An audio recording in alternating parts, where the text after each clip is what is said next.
keys on the piano felt cool beneath my fingers as I played the final notes of Chopin's Nocturne in E-flat major. The applause was polite, subdued, the kind wealthy patrons offered when they weren't really listening. I'd been playing at the Onyx for 3 months now, 6 nights a week, and I'd learned that most people came here for the ambiance, not the music. The piano was just another piece of expensive furniture, like the leather booths and the crystal chandeliers that cast everything in a golden glow. I stood from the bench, smoothing down my simple gray dress, and made my way toward the small backstage area that served as a green room. My calves ached from the heels I'd worn, a pair I'd found at a thrift store that looked decent enough under stage lighting, but pinched my toes mercilessly. The pay at the Onyx was good, better than the 2 other places I'd worked before Dylan found us, and I'd had to run again. But good pay still meant choosing between new shoes and Olivia's medication refills. Beautiful as always, Miss Foster. Marco, the floor manager, appeared beside me with a glass of water I hadn't asked for but desperately needed. He was in his 50s, gray at the temples, with kind eyes that had seen too much. Mr. Santoro asked me to tell you that he appreciated tonight's selection. I took the water, grateful. Mr. Santoro was here? He's here most nights. Marco glanced toward the back of the lounge, where a private section sat elevated above the main floor, separated by frosted glass panels that allowed occupants to see out, but prevented anyone from seeing in. He owns the place, after all. I'd known that, of course. Everyone who worked at the Onyx knew Christopher Santoro owned it, along with 6 other establishments throughout Manhattan. What they didn't talk about openly was what else he owned, what other business he conducted in rooms with frosted glass, and men who wore weapons under tailored jackets. Well, I'm glad he enjoyed it. I set the empty glass down and reached for my coat, a thin thing that wouldn't do much against the November cold waiting outside. You're not taking a car? Marco's question held concern. It's late. I always take the subway. I pulled on my coat, already calculating the route. Train to Queens, 15-minute walk to the apartment, check on Olivia with Mrs. Park, the neighbor who watched her on nights I worked. Mrs. Park, who charged $20 a night. Money I could barely spare but had no choice about. Miss Foster. Marco lowered his voice, stepping closer. A woman alone at this hour, it's not safe. Mr. Santoro has drivers available for staff who work late shifts. I'm fine, Marco. Thank you.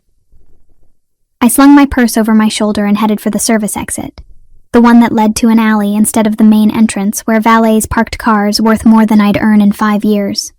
The November air hit me like a slap. I pulled my coat tighter and walked quickly toward the subway station 3 blocks away, my breath forming small clouds in the cold. This was the part of the night I hated most.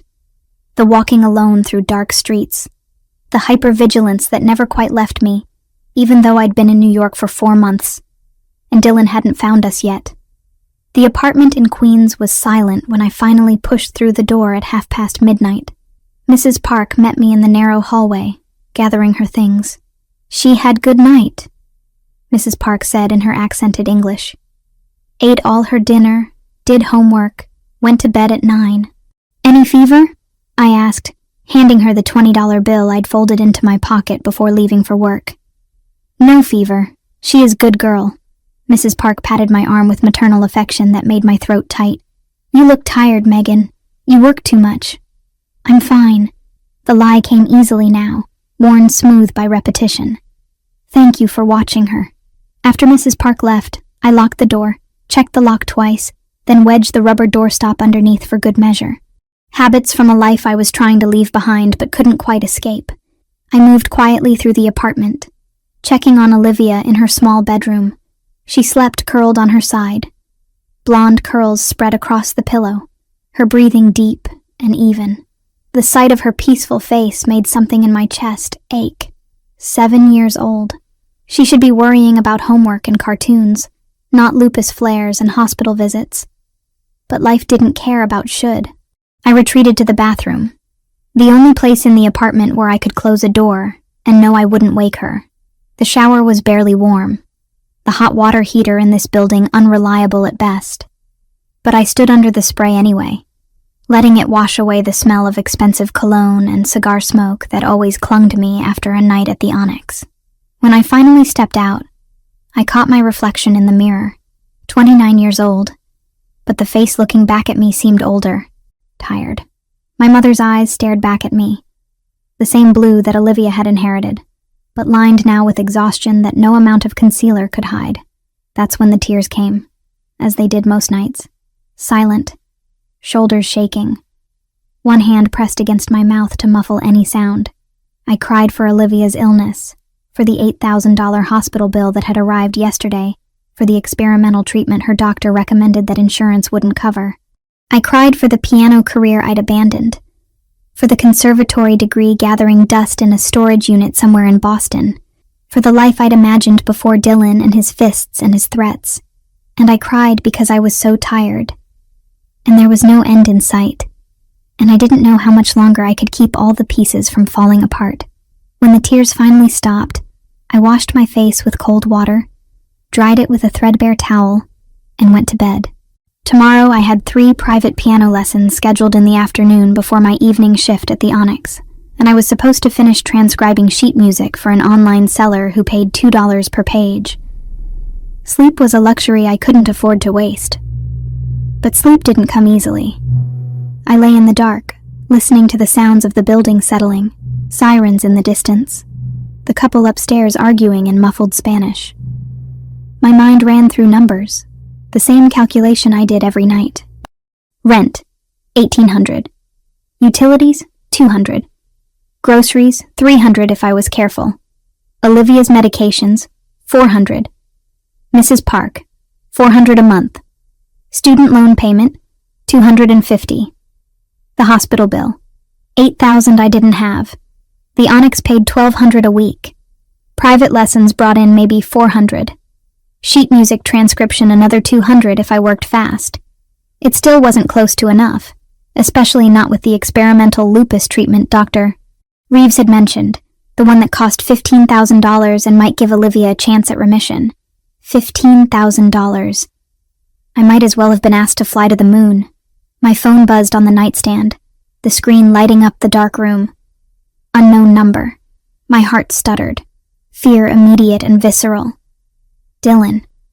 It had to be Dylan. He'd found us somehow. And now he'd start with the messages, then the calls. Then he'd show up and I'd have to run again. Uproot Olivia again. Start over again in some new city with a new name and the same crushing exhaustion. But when I opened the message, it wasn't from Dylan. Your performance tonight was remarkable. The nocturne should always be played with feeling, not just technical precision. You understand that. C.S. Christopher Santoro. My employer had my personal number, and I had no memory of giving it to him. The realization should have frightened me. Should have sent up every red flag I'd learned to recognize after years with Dylan. Instead, I felt something else.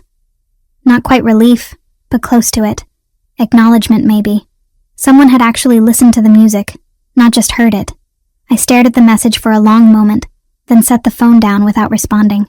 Whatever this was, whatever attention I'd attracted from Christopher Santoro, it couldn't be anything good. Men with power were dangerous. I'd learned that lesson thoroughly, but as I finally drifted toward sleep, I couldn't quite shake the warmth that had bloomed in my chest at his words. Someone had listened. Someone had understood. It was a small thing, barely worth noting, yet I held on to it anyway, a tiny light in an otherwise overwhelming darkness. 3 days passed before I allowed myself to think about Christopher Santoro's message again. 3 days of the same exhausting routine.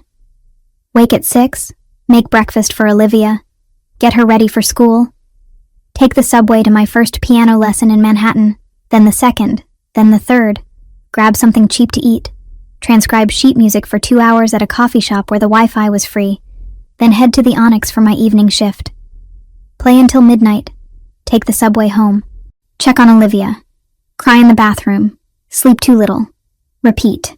On Thursday afternoon, between my second and third lesson, my phone rang. Dr. Reeves's office. My stomach dropped before I even answered. Miss Foster, this is Janet from Dr. Reeves's office. We have some concerns about Olivia's recent lab work. I stepped out of the coffee shop onto the sidewalk, pressing my free hand against my ear to block out the traffic noise. What kind of concerns? Her inflammation markers are elevated again, and her white blood cell count is dropping. Dr. Reeves would like to see Olivia today if possible. Or first thing tomorrow morning. Today. I checked the time. 2:15. I had a lesson at 3, then my shift at the Onyx started at 7. If I canceled the lesson, I'd lose $80. If I called in sick to the Onyx, I'd lose $175. $255 I couldn't afford to lose. But Olivia's white blood cell count was dropping. I'll have her there by 4, I said, already calculating. Cancel the lesson, pick up Olivia from school, take a cab instead of the subway to save time, beg Marco to let me start my shift late. Perfect. We'll see you then. I called my student and apologized profusely, knowing I'd probably just lost a client. Then I called the school and arranged early pickup. Then I called Marco. I need to bring Olivia to a doctor's appointment. I can be there by 8 instead of 7. There was a pause on the other end of the line. Marco's voice when it came was careful. You know Mr. Santoro prefers you to start at 7. The Thursday crowd comes in early. I know. I'm sorry. It's an emergency. My voice cracked despite my best efforts to keep it steady. Another pause. Hold on. I waited, standing on the sidewalk while people flowed around me like water around a stone. After what felt like an eternity, Marco came back on the line. Mr. Santoro says to take care of your daughter. He'll cover the piano himself until you arrive. He plays? The question slipped out before I could stop it. Apparently, Marco's tone suggested he was as surprised as I was. Don't worry about the time, Miss Foster. Family comes first. I wanted to argue that I couldn't afford to miss an hour of pay, but the words stuck in my throat.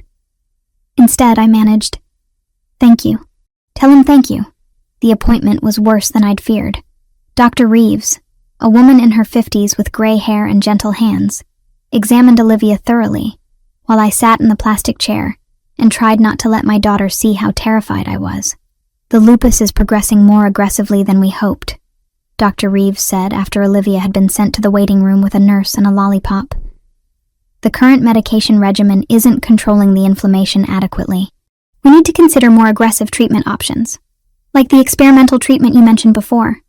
I asked, though I already knew the answer. Yes. The monoclonal antibody therapy has shown remarkable results in pediatric lupus patients, particularly those with elevated inflammation markers like Olivia's. But I won't lie to you, Miss Foster. It's expensive. How expensive? $15,000 for the initial treatment course.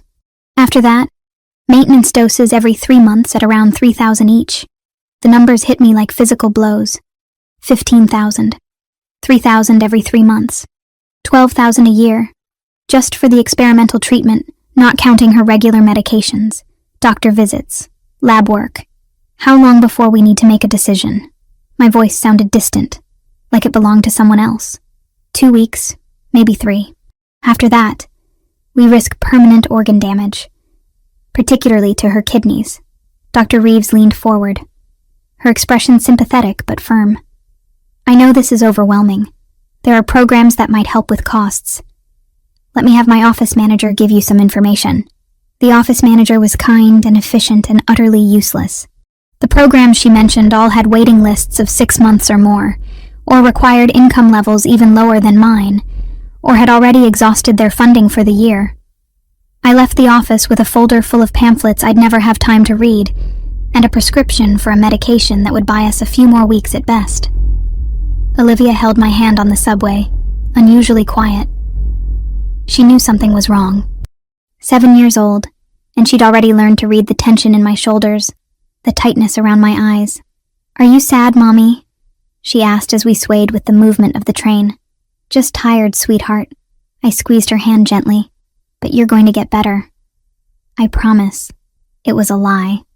I had no right to promise her anything when I couldn't even figure out how to pay for the treatment that might save her life. We stopped at the apartment long enough for me to get Olivia settled with Mrs. Park, who had agreed to come early after I'd texted her from the doctor's office. Then I was back on the subway, heading to Manhattan, to the Onyx, where I would play piano and pretend my world wasn't actively collapsing around me. I arrived at 7:45, slipping in through the service entrance and heading straight for the backstage area to drop off my coat and purse. The sound of piano music drifted from the main lounge. Classical technique, flawless execution, but somehow cold. Missing the emotional depth that made music breathe. Marco found me before I could make it to the floor. Mr. Santoro wants to see you in his office before you start your shift. My stomach nodded. Did I do something wrong? He didn't say. Just asked me to send you up when you arrived. Christopher Santoro's office was on the 3rd floor, accessible by a private elevator that required a keycard Marco provided. The doors opened onto a hallway with thick carpet that absorbed sound. Walls painted a deep charcoal gray, recessed lighting that cast everything in warm amber tones. A door at the end stood slightly ajar. I knocked anyway. Come in. His office was larger than my entire apartment. Floor-to-ceiling windows overlooked the Manhattan skyline, now glittering with evening lights. A massive desk dominated one side of the room, all dark wood and clean lines. But Christopher wasn't behind it. He stood near the windows, hands in his pockets, watching the city below. He'd removed his suit jacket, and his white shirt was rolled up at the sleeves, revealing forearms corded with muscle. He turned when I entered, and I got my first clear look at him beyond fleeting glimpses across a crowded lounge. Late 30s, dark hair that looked like he'd run his hands through it recently. Strong jawline shadowed with precisely maintained stubble. His eyes were dark brown, almost black in the low lighting, and they fixed on me with an intensity that made my breath catch. Miss Foster, thank you for coming. His voice was exactly as I remembered from the one time I'd heard him speak to a client. Low and controlled, with perfect diction that suggested expensive education. Please, sit. He gestured to a leather chair positioned in front of his desk. I sat, acutely aware of my wrinkled dress. My hair that had come loose from its bun during the frantic afternoon, the exhaustion that must be written clearly across my face. Christopher moved to his desk, but didn't sit. He leaned against it instead, arms crossed over his chest, studying me in a way that should have been uncomfortable, but somehow wasn't. Like he was reading a complex piece of music, trying to understand every note. Marco tells me your daughter had a medical emergency, he said. Not an emergency exactly, just a checkup that couldn't wait. Is she all right? The question, asked with what seemed like genuine concern, nearly undid me. I pressed my hands together in my lap, focusing on keeping my voice steady. She has lupus. Juvenile onset. Today the doctor said the current treatment isn't working well enough. What does she need? A different treatment. More aggressive. I didn't mention the cost. That wasn't his concern, wasn't his problem. But Christopher's eyes narrowed slightly, like he'd heard what I didn't say. And this treatment is expensive. It wasn't a question, but I answered anyway. Yes. He was quiet for a moment, his gaze never leaving my face. Then he moved around the desk and opened a drawer, removing a slim folder. He set it on the desk between us. I had my people look into your situation after I hired you, he said, and something in my chest went cold. Standard background check for all employees. I hope you understand. I did understand. I also understood that no standard background check would have revealed the depth of my financial situation, unless he'd gone looking specifically for it. What did you find? My voice came out harder than I intended. That you're drowning. He said it bluntly, without pity, which somehow made it easier to hear. 3 jobs, barely covering expenses. Student loans from a conservatory degree you never got to use. An ex-husband who left you with debt he accrued. A sick child and medical bills that grow faster than you can pay them. Each fact landed like a stone in my stomach. He knew everything. The loans, Dylan. Probably even the amount in my checking account, which currently sat at $237. Why are you telling me this? I asked. Christopher opened the folder and removed a check, sliding it across the desk toward me. I didn't want to look at it. Looked anyway. $8,000. The exact amount of the outstanding hospital bill that had arrived 3 days ago. I don't take charity, I said immediately, even as something desperate inside me reached for that check like a drowning person reaching for a lifeline. It's not charity. It's a loan, an advance against your salary to be paid back over time through automatic deductions. His tone was businesslike, matter of fact. You'll also receive a raise, effective immediately, 25%. And I'm offering you a contract for private events, exclusive performances for my business associates. The pay is substantially higher than your current rate." I stared at him, trying to understand the angle, the trap I was walking into. Men like Christopher Santoro didn't offer help without expecting something in return. "What do you want from me?" Something flickered across his face. "Amusement? Maybe. Or respect. Your talent. Your time. Your discretion about what you see and hear at these private events. Nothing more. I find that hard to believe." "Believe what you want." He leaned back against the desk again, arms crossed. "But your daughter needs treatment, and pride won't save her life.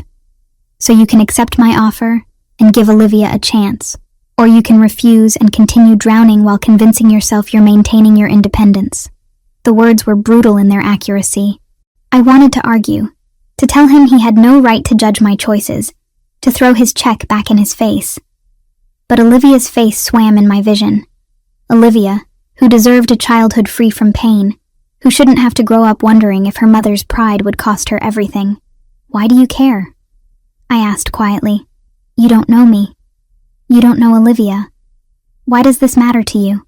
Christopher was silent for a long moment, his dark eyes unreadable. When he finally spoke, his voice was quieter than before. "Let's just say I have an appreciation for talent being wasted by circumstances beyond someone's control. Your music deserves to be heard properly, not drowned out by financial desperation. Consider this an investment in that talent." It was a non-answer, but it was all I was going to get. I looked at the check again, at those numbers that represented breathing room, that represented Olivia's treatment, that represented selling some measure of my independence to a man I didn't understand. "I'll want a contract," I said. "Something that specifies exactly what's expected of me. The terms of repayment, all of it in writing." A hint of satisfaction crossed his features. "My lawyer will have something drawn up by tomorrow. In the meantime, take the check. Pay your bills. Get your daughter what she needs." I picked up the check with trembling fingers, folding it carefully and sliding it into my purse. The weight of it felt both liberating and terrifying. "Thank you," I managed. "Don't thank me yet." Christopher straightened, buttoning his cuffs with precise movements. "You haven't seen the kind of events you'll be playing for. They're not like the regular Onyx crowd." I understand. And I did. On some level. Whatever business Christopher Santoro conducted behind frosted glass panels, whatever deals were made over expensive whiskey and carefully worded conversations, I would witness it. And I would play piano through all of it, invisible and necessary in equal measure. "Good. Your first private event is tomorrow night.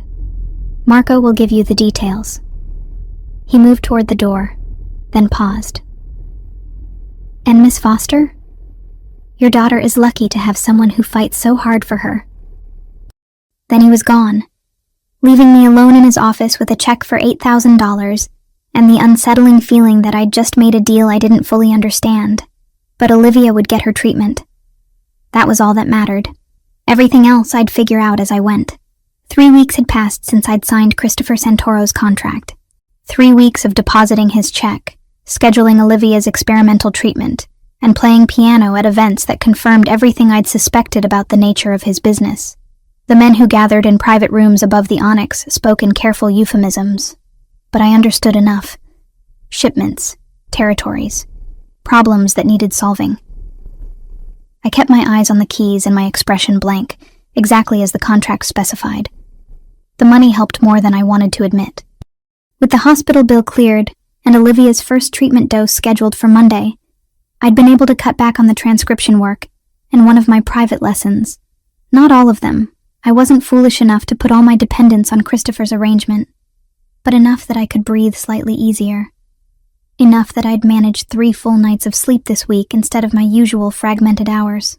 Tonight was Friday, and my shift at the Onyx didn't start until 8. For once, I had an entire evening with Olivia, a luxury I hadn't experienced in months.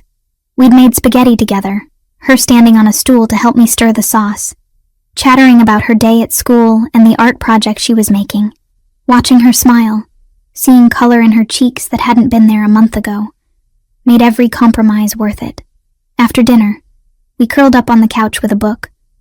Olivia tucked against my side while I read aloud. She was getting too old for picture books, really, but she still loved them, and I wasn't ready to give up this ritual. Outside, the November sky had opened up, unleashing a storm that drummed against the windows with increasing intensity. At 7:30, my phone buzzed. Mrs. Park, texting to cancel. Her grandson had gotten sick, and she needed to watch him tonight. I stared at the message, my mind already racing through options. There were no options.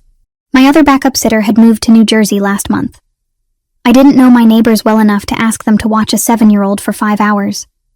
And I couldn't afford to miss my shift, not when next week's paycheck needed to cover rent and the upcoming maintenance dose of Olivia's medication. I called Marco, hoping for a miracle. I know this is incredibly last minute, but is there any way I could bring Olivia with me tonight?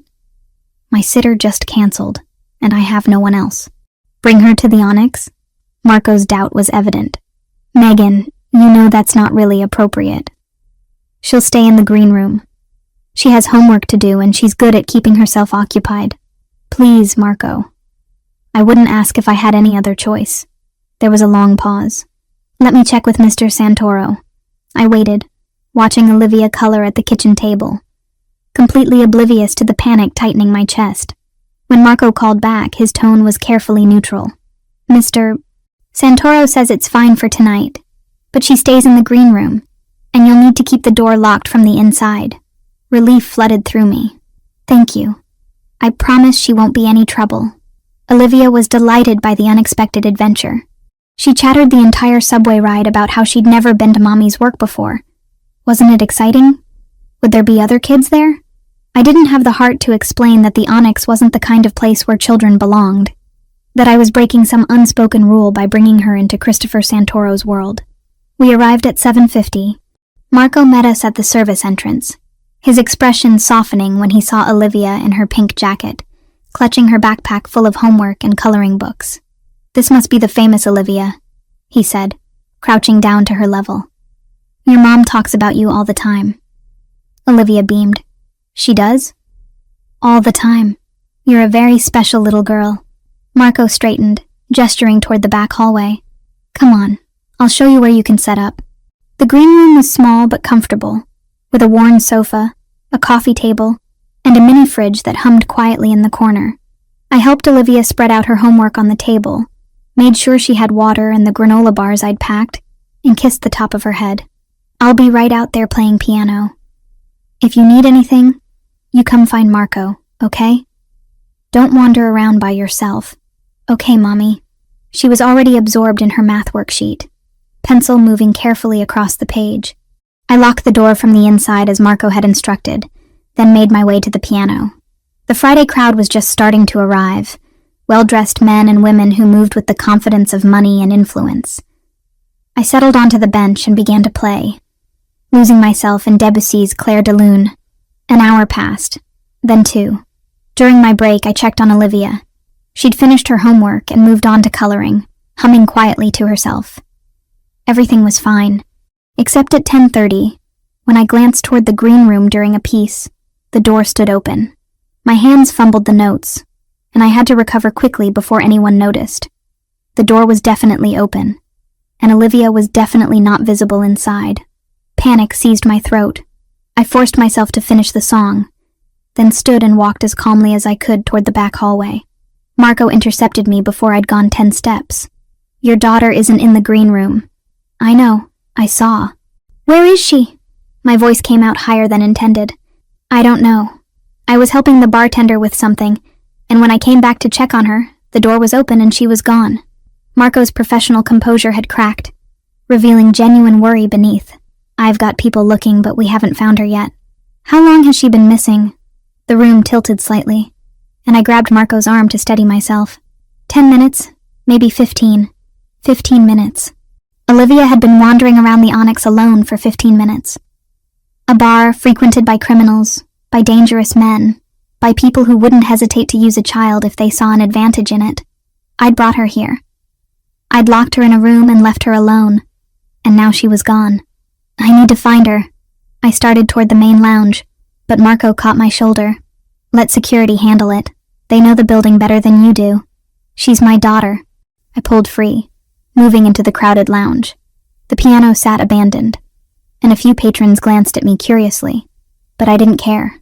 I wove between tables, checking behind the bar, in the coat room, near the restrooms. Nothing. I was about to check the kitchen when I heard it. A child's voice, faint but unmistakable, coming from the direction of the private elevator, the one that led to Christopher's third-floor office. My heart stopped.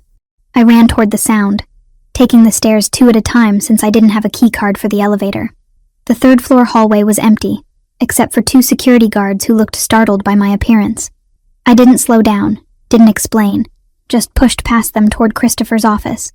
The door was open. Inside, I could see Olivia standing near the massive desk, talking animatedly to someone I couldn't see from this angle. I burst through the door, ready to apologize, to grovel, to do whatever it took to keep Christopher from being angry about this intrusion. But the scene that greeted me stopped me cold. Christopher Santoro sat on the floor, actually sat on the expensive hardwood, his back against the front of his desk, his suit jacket discarded, his shirt sleeves rolled up. And beside him, cross-legged and gesturing with her hands as she spoke, was Olivia. They both looked up when I entered. Olivia's face lit up. "Mommy, look, I found Mr. Christopher. He was up here all alone and that's sad, so I came to keep him company." I couldn't form words. Christopher met my eyes, and I braced for anger, for coldness, for some indication that I'd crossed a line that couldn't be uncrossed. Instead, his expression was carefully neutral, revealing nothing. "I'm so sorry," I managed finally. "She was supposed to stay in the green room. I don't know how she got out or how she found the elevator. I'll take her home right now. It's all right, Miss Foster." Christopher's voice was calm, almost gentle. "Olivia was just telling me about her art project. She's very talented." Olivia beamed at the praise, then looked back at Christopher with complete trust. "He said he likes sunflowers too. That's what I'm painting for art class." I looked between them, trying to understand this strange tableau. The city's most dangerous man, sitting on the floor with my 7-year-old daughter, discussing sunflowers. "Olivia, sweetheart, we need to let Mr. Santoro get back to work." I extended my hand. "Come on," but I haven't asked him yet. Olivia turned to Christopher, her expression suddenly serious. "Can you help my mommy stop crying at night?" The question hit like a physical blow. I felt blood drain from my face. "Olivia, that's not appropriate." My voice came out strangled. But Christopher was looking at my daughter with an intensity that made me nervous. "Your mother cries at night?" "Every night." Olivia nodded solemnly. "After she puts me to bed, I hear her in the bathroom. She tries to be quiet, but I can still hear. She's always sad. And I don't know how to make it better." Shame washed over me. I'd thought I'd been so careful, so quiet. I'd thought I was protecting her from my pain, from my fear, from all the weight I carried. But she'd known all along. "Olivia." My voice cracked. "We should go." Christopher stood in one fluid motion, all controlled power and grace. He crossed the room to where a bottle of water sat on a side table, then crouched down to Olivia's level, offering it to her. "Why don't you wait right here for a minute? I need to talk to your mother about something." Olivia took the water bottle, sitting down on the leather chair with perfect trust. Christopher gestured for me to follow him into the hallway. I did, numb and mortified. Once the door was closed behind us, he turned to face me. The neutral expression was gone, replaced by something I couldn't quite name. "How long has she known?" he asked quietly. I didn't realize she knew at all. I wrapped my arms around myself, suddenly cold. I thought I was being careful. Children are more perceptive than we give them credit for. He was quiet for a moment, studying my face. "Why were you crying?" "That's not your concern." "I made it my concern when I hired you." His voice was firmer now. "When I gave you that loan, when I brought you into my world. So I'll ask again. Why were you crying?" I wanted to tell him it was none of his business, that my private pain wasn't part of our contract. But standing there in that hallway, with my daughter's innocent question still echoing in my ears, I found I didn't have the energy to deflect. "Because I'm terrified," I admitted. "Because even with your help, even with the treatment starting Monday. I don't know if it'll be enough. Because Olivia is 7 years old, and she's already had to grow up too fast, and I can't fix it. Because every night I lie awake calculating numbers that don't add up, and I don't know what happens when the money runs out again. Christopher listened without interrupting, his dark eyes never leaving my face. When I finally stopped talking, he reached out and did something completely unexpected. He touched my shoulder, just a brief contact, but the gesture carried surprising gentleness. The treatment will help. Dr. Reeves is one of the best pediatric rheumatologists in the country. And the money will be there, because I'll make sure it's there. He dropped his hand but held my gaze. You don't have to carry all of this alone anymore, Megan. It was the first time he'd used my first name. The sound of it, in that low, controlled voice, made something in my chest tighten. Why are you doing this? I asked, for what felt like the 100th time. Really? Not the talent excuse. Not the investment story. Why do you care? His jaw tightened almost imperceptibly. For a long moment I thought he wouldn't answer. Then he said very quietly, because I understand what it's like to feel helpless while someone you love suffers, and I have the power to prevent that for you. So I will. Before I could respond, the door opened and Olivia peeked out. Can I go back to my coloring now? I want to finish the picture I was working on. Christopher's expression softened in a way I'd never seen before. Of course. Marco will take you back to your room and make sure the door locks properly this time. As Olivia skipped down the hallway with Marco, who'd apparently been waiting nearby, Christopher turned back to me. Finish your shift. Take Olivia home. Sleep without crying tonight. It wasn't quite a command, but close. That's an order from your employer. I don't think that's how employment works. The corner of his mouth lifted, almost a smile. In my world, it's exactly how it works. He disappeared back into his office, leaving me standing in the hallway with more questions than answers. But as I returned to the piano and resumed playing, I realized two things. First, Christopher Santoro was far more complicated than I'd given him credit for. And second, despite every warning bell in my head, despite every lesson learned from Dylan, despite knowing better, I was starting to trust him. Whether that would save me or destroy me remained to be seen. Monday morning arrived with unexpected sunshine, the kind that made New York look almost cheerful despite the lingering cold. I'd taken the day off from everything, my lessons, the transcription work, even my regular shift at the Onyx. Christopher had insisted when I'd mentioned Olivia's first treatment, his tone leaving no room for argument. Today was about my daughter, nothing else. We sat in Dr. Reeves's office, Olivia swinging her legs from the examination table while the doctor explained the procedure one more time. I'd heard it all before during our consultation 2 weeks ago, but I listened again anyway, searching for reassurance in the clinical details. The monoclonal antibody targets specific immune cells that are causing the inflammation. Dr. Reeves said, her gentle voice directed at Olivia as much as me. It's going to help your body stop attacking itself. The infusion takes about 2 hours, and you might feel a little sleepy afterward, but most kids tolerate it very well. Will it hurt? Olivia asked, her voice small. You'll feel a little pinch when we put in the IV, but after that, you won't feel anything. You can watch movies the whole time if you want. Olivia looked at me, seeking confirmation that this was okay, that she could trust this. I squeezed her hand and forced myself to smile with more confidence than I felt. It's going to help you feel better, sweetheart. That's all that matters. The infusion room was surprisingly comfortable, with recliners instead of hospital beds and large windows that let in natural light. A nurse helped Olivia settle into one of the chairs, wrapping her in warm blankets and setting up a tablet loaded with her favorite animated movies. The IV insertion made her wince, but she was brave about it, only letting out a small whimper before squeezing her eyes shut. All done with the hard part, the nurse said cheerfully, taping the IV in place. Now you just get to relax and watch your show. I pulled a chair close to Olivia's recliner and held her free hand while the medication began to drip slowly through the line. Dr. Reeves had warned me that some children experienced reactions, fever or nausea or rashes, but that most tolerated it well. I watched Olivia's face obsessively, looking for any sign of distress, but she seemed content enough, her attention already captured by the bright colors on the screen. An hour into the infusion, my phone buzzed with a text from an unknown number.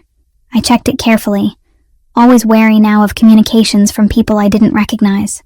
How was she doing? CS Christopher. I'd given Marco my schedule for the day, mentioning the appointment. But I hadn't expected Christopher himself to follow up. For a moment I considered not responding. This was private, personal, none of his business despite the fact that he was funding it. But something about the simple question, the implied concern behind it, made me type back. Doing well so far. She's watching movies and being very brave. The response came almost immediately. Good. Take as much time as you need. The Onyx will survive without you for one night. I stared at the message, unsure how to interpret it. Was he being genuinely kind? Or was this just good management, keeping his investment secure? With Christopher, it was impossible to tell. Every interaction felt layered with meanings I couldn't quite parse. Olivia fell asleep during the second hour, her hand going slack in mine. The nurse assured me this was normal, that the medication often made children drowsy. I sat and watched her breathe, her chest rising and falling in steady rhythm, and felt the tight knot of anxiety in my stomach begin to loosen slightly. She was here. She was receiving treatment. She had a chance. When the infusion finally finished, Dr. Reeves came to check on us. She examined Olivia thoroughly, took her vital signs, and nodded with satisfaction. Everything looks good. No signs of reaction. I want you to monitor her closely for the next 24 hours, especially for fever or unusual fatigue. But I'm optimistic. She turned to me, her expression warm. You did the right thing, pursuing this treatment. I know it wasn't an easy decision financially. I had help, I admitted, not wanting to take credit I didn't deserve. Well, whoever helped made it possible for your daughter to have a real shot at remission. That's not nothing. We took a cab home instead of the subway. Another luxury I'd allowed myself for today. Olivia dozed against my shoulder the entire ride, and I kept my arm around her, breathing in the familiar scent of her strawberry shampoo. By the time we reached our building, she was awake again and asking about dinner. How about I make your favorite? Grilled cheese and tomato soup. Can we add the fancy cheese you got last time? Olivia asked hopefully. We can add whatever cheese you want. That evening, after Olivia had eaten and we'd settled on the couch for a movie, my phone rang. Not a text this time, but an actual call.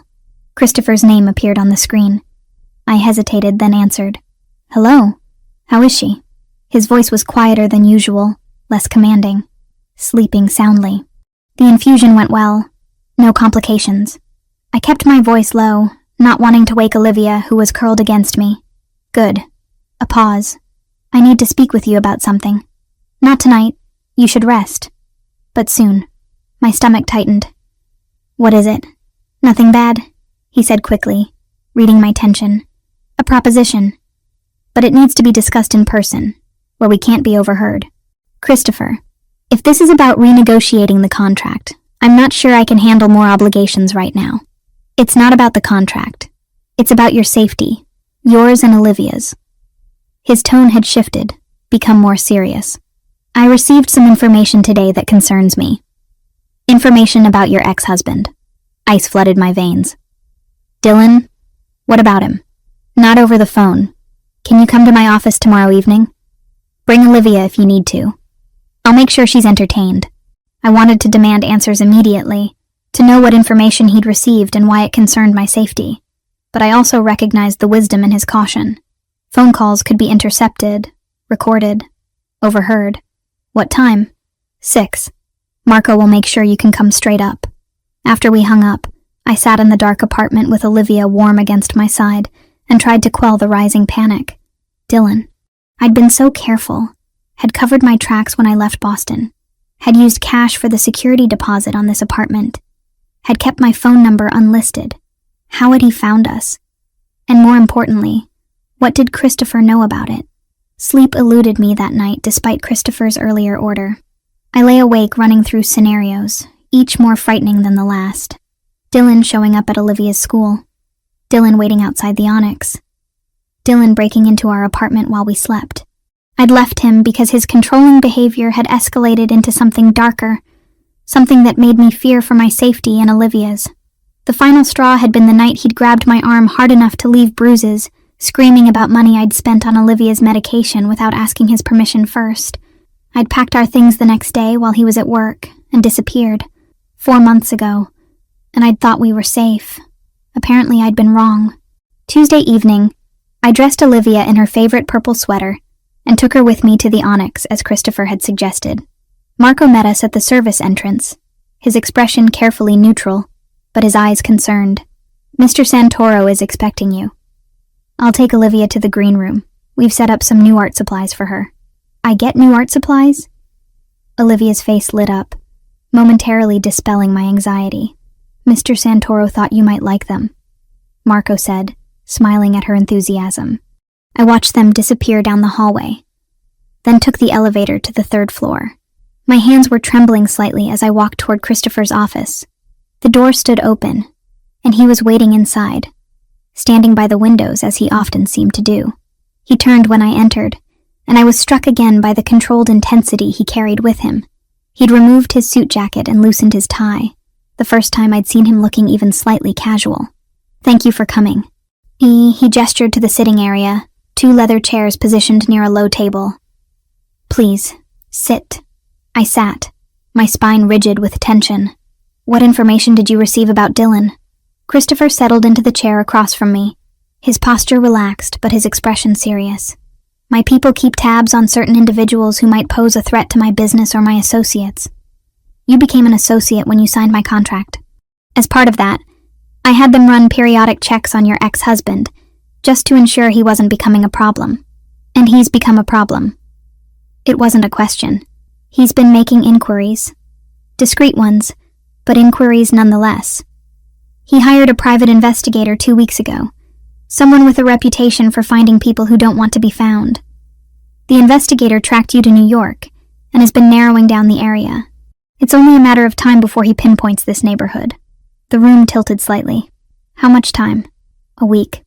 Maybe 2 if we're lucky." I stood up abruptly, needing to move, to do something with the fear coursing through me. I have to leave. Take Olivia somewhere else.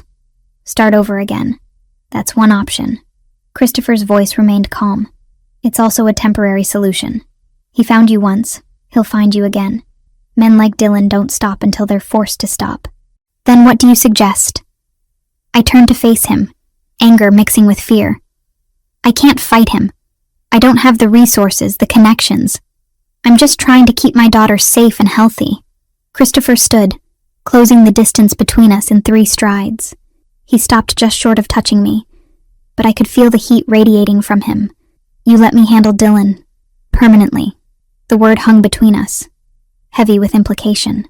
I understood what he was offering, what he was capable of doing. I can't ask you to do that. My voice came out whisper soft. You're not asking. I'm offering. But it comes with conditions. Of course it does. Bitterness crept into my tone. What do you want? You and Olivia move into a secure apartment. One I own, with proper security. Not the building you're in now with its broken buzzer and inadequate locks. Somewhere I can guarantee your safety. You want us to live in one of your properties. I wrapped my arms around myself, suddenly cold. Under your control. Under my protection, he corrected firmly. There's a difference. Is there? Because from where I'm standing, it looks like I'm trading one controlling man for another. His jaw tightened, the first sign of real emotion breaking through his controlled facade. I am nothing like your ex-husband. I don't hurt women. I don't terrorize children. And I sure as hell don't make people afraid in their own homes. But you do expect something in return for your help. You always do. Yes, I expect something. He moved to his desk and pulled out a folder, identical to the one he'd shown me 3 weeks ago. He opened it, revealing a document. A new contract. Higher pay, better benefits, and a clause that guarantees housing and security for you and Olivia for as long as you work for me. In exchange, you continue playing at my events, you maintain discretion about what you see and hear, and you accept that you're under my protection. I stared at the contract, trying to find the trap hidden in the words. What happens when I don't want to work for you anymore? When I want to leave? Then you give me 3 months' notice, and I arrange new housing and security for you somewhere else. The protection doesn't end just because the employment does." He met my eyes, and for once his expression was completely open. "I take care of what's mine, Megan. And whether you like it or not, you became mine the moment you walked into this place 3 months ago. I'm not a possession. No, you're not. You're a woman with a daughter who deserves to live without fear, and I have the power to make that happen. So the question is, are you going to let your pride put Olivia at risk? Or are you going to accept help from someone who actually wants to help you?" The words hit too close to what he'd said before, echoing the same brutal honesty. I looked at the contract, at the neat paragraphs outlining terms that seemed almost too good to be true, and then I looked at Christopher Santoro, really looked at him, past the expensive clothes and the dangerous reputation, trying to understand what he actually wanted from this arrangement. "Why do you care?" I asked one more time. The real reason? He was quiet for so long I thought he wouldn't answer. Then he said, very softly, "Because I had a sister once. She was 7 years old when she got sick. Leukemia. We didn't have money for the treatments she needed. And by the time I earned enough to pay for them, it was too late. She died at 8 years old, and I've spent every day since then making sure I never feel that helpless again." The confession hit me like a physical blow. I saw the pain behind his carefully controlled expression, the old grief he carried, and suddenly everything made sense. The immediate interest in my situation, the assistance with Olivia's treatment, the fierce protectiveness that seemed out of proportion to our professional relationship. "I'm sorry," I whispered. "I'm so sorry that happened to you. Don't be sorry. Just let me help you the way I couldn't help her." He picked up a pen and held it out to me. "Sign the contract, Megan. Let me take care of this problem so you can focus on Olivia getting better." I took the pen with trembling fingers. Every warning bell in my head was screaming that this was a mistake, that accepting this much help from someone like Christopher Santoro would bind me to him in ways I couldn't predict. But I thought about Dylan hiring investigators, about the inevitability of him finding us, about what would happen when he did, and I thought about Olivia, who deserved a childhood free from fear and illness both. I signed my name at the bottom of the contract. Christopher took the document, his expression revealing nothing, but his eyes held something that might have been relief. "I'll have the apartment ready by tomorrow. Marco will arrange the move. You don't have to do anything except pack what you want to keep." "What are you going to do about Dylan?" I had to know, even if the answer terrified me. "What needs to be done? He won't hurt you again. That's all you need to know." It should have horrified me, the casual way he spoke about eliminating a threat, but all I felt was exhausted relief. Someone else was carrying the weight for once. Someone stronger, more capable, more willing to do what was necessary. "Thank you," I said quietly. Christopher stepped closer, reaching out to touch my shoulder the way he had days before. "You don't have to thank me. Just keep playing piano and take care of your daughter. Everything else is handled." When I collected Olivia from the green room an hour later, she was covered in paint and grinning from ear to ear. She chattered the entire cab ride home about the art supplies Mr. Christopher had given her, about how nice Marco was, about how the Onyx was becoming her favorite place. I held her close and wondered what I'd just agreed to, what consequences would unfold from signing that contract. But for tonight, with my daughter safe and happy in my arms, I chose not to worry about the future. Tomorrow would come soon enough, with all its complications and promises. Tonight, I just held on to what mattered most. 2 months had passed since Olivia's first treatment, and the change in her was nothing short of miraculous. The constant fatigue that had shadowed her for over a year had lifted. She had energy to run and play after school, to stay awake past 8 o'clock, to be a normal 7-year-old. Dr. Reeves was cautiously optimistic, her inflammation markers dropping with each blood test, the medication doing exactly what it was supposed to do. The apartment Christopher had moved us into was in a completely different world from our previous place in Queens. Upper West Side, 23rd floor, with floor-to-ceiling windows that offered views of Central Park. 3 bedrooms, 2 bathrooms, a kitchen with appliances that actually worked. Olivia had her own room for the first time in her life, painted a soft lavender at her request, filled with the art supplies Christopher kept providing despite my protests. Security was discreet but omnipresent. A doorman who knew our names and faces, cameras in every hallway, a building manager who Christopher clearly had an understanding with. I'd met 2 of the other residents, both polite but distant, the kind of people who respected privacy because they valued their own. Living here should have felt like victory, like we'd finally caught a break. Instead, I felt increasingly like I was inhabiting someone else's life. The furniture was beautiful but not mine. The view was stunning, but not earned. Even the safety felt borrowed, dependent on Christopher's continued goodwill.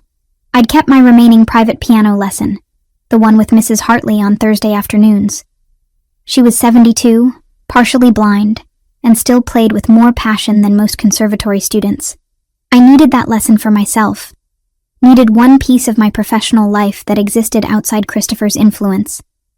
The transcription work I'd stopped entirely. There simply wasn't time with my expanded schedule at the Onyx. The private events Christopher hired me for had increased in frequency.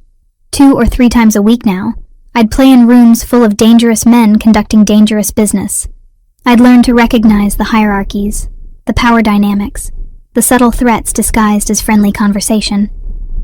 And I'd learned that Christopher commanded respect that bordered on fear, even among people who weren't easily intimidated. Tonight was one of those private events, held in a different venue entirely.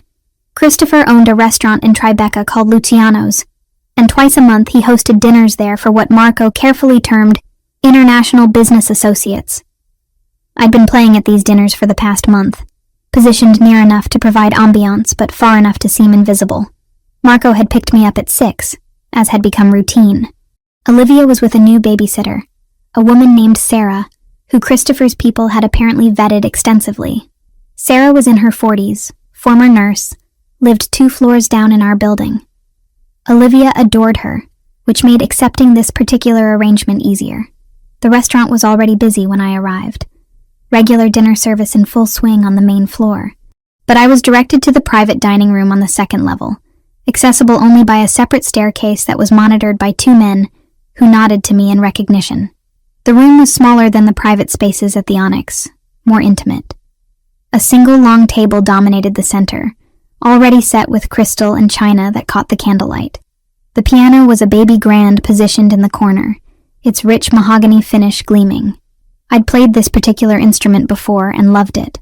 Whoever had selected it understood quality. I was early, as Christopher preferred. It gave me time to warm up, to test the room's acoustics, to settle my nerves before the guests arrived. I'd just finished running through scales when Christopher entered through the main door. He stopped when he saw me, and for a moment we just looked at each other across the empty room. He wore charcoal gray tonight, his tie perfectly knotted, his hair styled with precision that suggested recent attention. But there was tension in his shoulders I'd learned to recognize, the kind that meant tonight's dinner was more important than usual. "You're here early," he said, moving toward the table to inspect the place settings. "You prefer me to be ready before guests arrive." "I do." He adjusted a water glass that was already perfectly positioned, then turned to face me. "Tonight's dinner is with representatives from several organizations. Some are allies. Some are potential problems. It's important that everything goes smoothly. You're telling me this because—" I kept my hands in my lap, resisting the urge to fidget. "Because if anything seems off, if anyone makes you uncomfortable, I want you to signal Marco immediately." His expression had gone hard, protective in a way that still caught me off guard. These men know better than to approach my employees inappropriately, but I don't take chances. "I'll be fine, Christopher. I've been doing this for 2 months now." "I know." But he didn't look reassured. "Just stay alert." The guests began arriving at 7:30. I recognized a few faces from previous events at the Onyx, but most were new. They spoke in Italian, Russian, and accented English, their conversations flowing around me while I played. Chopin tonight, technically demanding pieces that required enough concentration to keep me from processing most of what I overheard. Dinner was served in courses, each plate a work of art that suggested Christopher took his restaurant operations seriously. Wine flowed freely, voices grew louder, and the atmosphere shifted from formal to almost convivial. I played through it all, invisible as always. It was during the 3rd course that I became aware of someone watching me. Not casually, the way people sometimes glanced at the piano, but with focused attention. I looked up from the keys and met the gaze of a man seated at the far end of the table, older than Christopher, maybe mid-50s, with silver hair and cold blue eyes that assessed me like I was a problem to be solved. He said something to the man beside him, too quietly for me to hear over the music and conversation. But I saw Christopher's posture change, saw him lean forward slightly with an expression that could freeze blood. The silver-haired man stood, excusing himself from the table. He walked toward me, and every instinct screamed to stop playing, to move away, to do something other than sit there vulnerable and exposed. But I kept my hands moving across the keys, kept my expression neutral, even as my heart hammered against my ribs. He stopped beside the piano, close enough that I could smell expensive cologne and something metallic beneath it. "You play beautifully," he said in heavily accented English. "How long have you worked for Santoro?" I glanced toward Christopher, saw him halfway out of his chair, saw Marco moving toward us from his position by the door. The silver-haired man followed my gaze and smiled, a predatory expression that made my skin crawl. "I'm just making conversation," he said, raising his hands in mock surrender. "No harm intended. Miss Foster is concentrating." Christopher's voice cut across the room, quiet but absolute in its authority. "I'm sure you understand that pianists don't appreciate being disturbed during performance." The silver-haired man inclined his head, but his eyes never left my face. "Of course. My apologies." He returned to the table, but I felt his attention on me for the rest of the evening, an uncomfortable weight I couldn't shake. The dinner finally ended near midnight. Guests departed in groups, some heading to cars waiting outside, others lingering to continue conversations in the restaurant's bar. The silver-haired man was among the last to leave, pausing at the door to speak with Christopher in Italian. I caught only fragments, something about territory and agreements, but the tension between them was palpable. After the last guest had gone, Christopher dismissed Marco and the other security, then turned to me. I was gathering my bag, eager to get home to Olivia and the safety of our apartment. "I'm sorry about Victor," Christopher said, moving toward me. "He was testing boundaries he had no right to test." "Victor?" The name meant nothing to me. "Victor Volkov. He runs operations in Brighton Beach.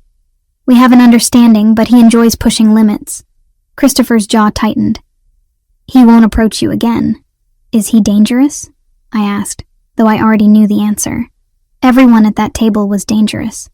"That's why I need you to be careful, to stay alert." He studied my face, his expression concerned. "Are you all right? He didn't threaten you?" "No threats, just uncomfortable attention." I shouldered my bag, suddenly exhausted. Is this what the job is now?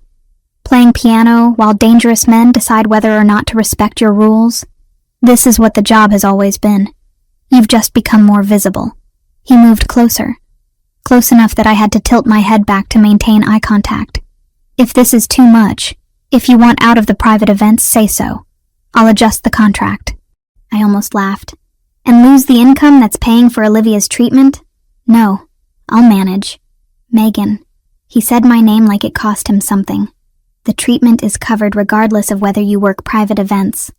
I told you, I take care of what's mine. I'm not yours." The protest came automatically, but even as I said it, I wondered if it was true. I lived in his apartment, earned my living from his businesses, relied on his protection. How much of my life belonged to me anymore?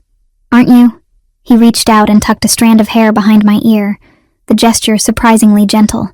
"You signed a contract that says otherwise. That contract is about employment, not ownership. Tell yourself that if it makes you feel better." His hand lingered near my face, thumb brushing against my cheekbone. But we both know this stopped being just business weeks ago. My breath caught. He was right. Had been right for a while now. The way I found myself thinking about him during quiet moments. The way my pulse quickened when he entered a room. The way I trusted him despite every lesson learned from Dylan. This had become personal, complicated, dangerous in ways that had nothing to do with criminal enterprises.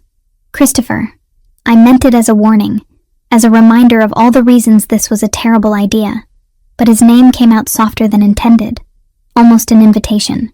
He leaned down, giving me time to pull away, to protest, to remind him of the power imbalance between us. I did none of those things. His lips touched mine, gentle at first. Testing. Then deeper, his hand sliding into my hair, his other arm pulling me close. I responded without thinking, my hands finding the lapels of his jacket, holding him to me. The kiss was nothing like Dylan's had been.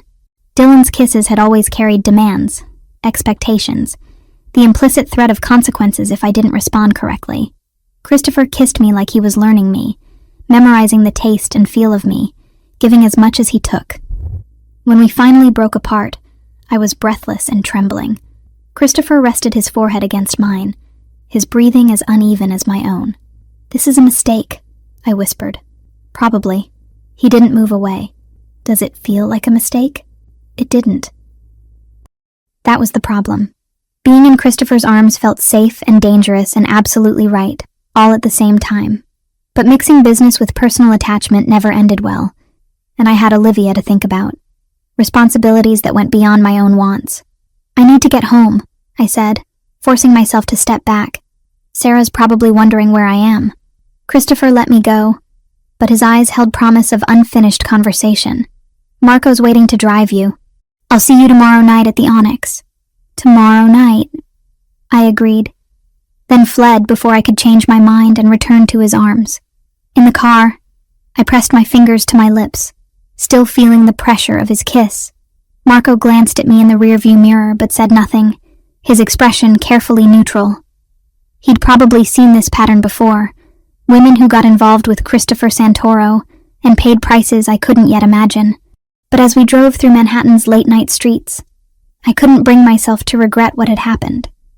For the first time in months, maybe years, I felt something other than fear and exhaustion. I felt alive, wanted, seen.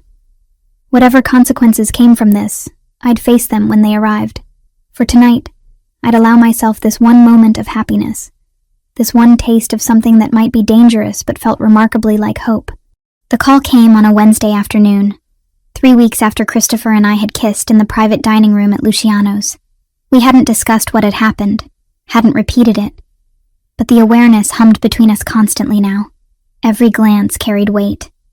Every accidental touch sparked electricity. I was at Mrs. Hartley's apartment for our weekly lesson when my phone vibrated insistently in my bag. I ignored it the first time, focused on demonstrating a particularly tricky fingering technique. But when it rang again immediately, Mrs. Hartley waved me toward it. "Answer, dear. No one calls twice unless it's important." It was Sarah, the babysitter, and her voice was tight with barely controlled panic. "Megan, I need you to come home right now. Don't panic, but there's a situation." My heart stopped. "Is Olivia okay?" "She's fine. She's with me. But there's a man downstairs claiming to be her father. The doorman won't let him up, but he's refusing to leave and he's making a scene. He says he has rights. Dylan. Christopher had promised Dylan wouldn't be a problem, had said he'd handled it. But apparently, he hadn't handled it thoroughly enough. "I'll be there in 20 minutes. Keep the door locked and don't let anyone in except me." I was already gathering my things, mouthing an apology to Mrs. Hartley, who nodded understanding. "Should I call the police?" Sarah asked. "No, not yet. I'm calling someone else." The last time I'd tried to explain Dylan to anyone with a badge, they'd believed his easy charm over my bruised fear. I couldn't risk him turning this into a story where I was the unreasonable one. Christopher wouldn't ask for a statement. He'd simply make the problem go away. I hung up, and immediately dialed Christopher. He answered on the first ring, his voice crisp and professional. "Megan." "What's wrong?" "Dylan's at my building. He found us." The words came out steadier than I felt. "He's downstairs demanding to see Olivia." Silence on the other end, but I could feel the rage building through the phone line. When Christopher finally spoke, his voice had gone dangerously quiet. "Stay on the phone with me. Get to your building as fast as you can. I'm sending people now, and I'll be there in 15 minutes. "Christopher, what are you going to do?" "What I should have done the first time. Wait for me before you go inside." The cab ride home was the longest 20 minutes of my life. Christopher stayed on the phone the entire time, his presence somehow reassuring despite the distance. He asked questions, clinical and precise. How had Dylan known where we lived? Had he approached Sarah or Olivia directly? Had he made any threats? I didn't have answers to most of them. All I knew was that the safety I'd been promised, the protection I'd accepted in exchange for my independence, had failed. Dylan had found us, and now he was close enough to hurt Olivia. When the cab pulled up to our building, I saw the scene immediately. Dylan stood on the sidewalk, gesturing angrily at the doorman who blocked the entrance with crossed arms. My ex-husband looked almost exactly as I remembered. Sandy brown hair, athletic build, the charming face that hid so much cruelty. But there was something different now. A desperation in his movements that made him seem smaller somehow. 2 large men flanked the building entrance, and I recognized them as Christopher's security. They weren't engaging with Dylan, just standing there as silent barriers. The doorman looked relieved when he saw me approaching. "Miss Foster, I'm so sorry about this. I tried to explain that you weren't available, but he insisted on waiting." Dylan's head snapped toward me, his expression cycling through relief, anger, and something I couldn't quite identify. He took a step forward, and Christopher's men shifted positions subtly, placing themselves between us. "Megan." Dylan's voice carried that familiar tone, the one that used to make me flinch. "Finally. I've been trying to reach you for months. We need to talk." "There's nothing to talk about." I kept my distance, my phone still in my hand. Christopher was still on the line, listening. "You need to leave. I have a right to see my daughter." Dylan's jaw clenched, and I saw the first hints of the temper I'd fled from. "You can't just take her and disappear. That's kidnapping. I left because you were abusive. I have full custody. You have no rights here." "Abusive?"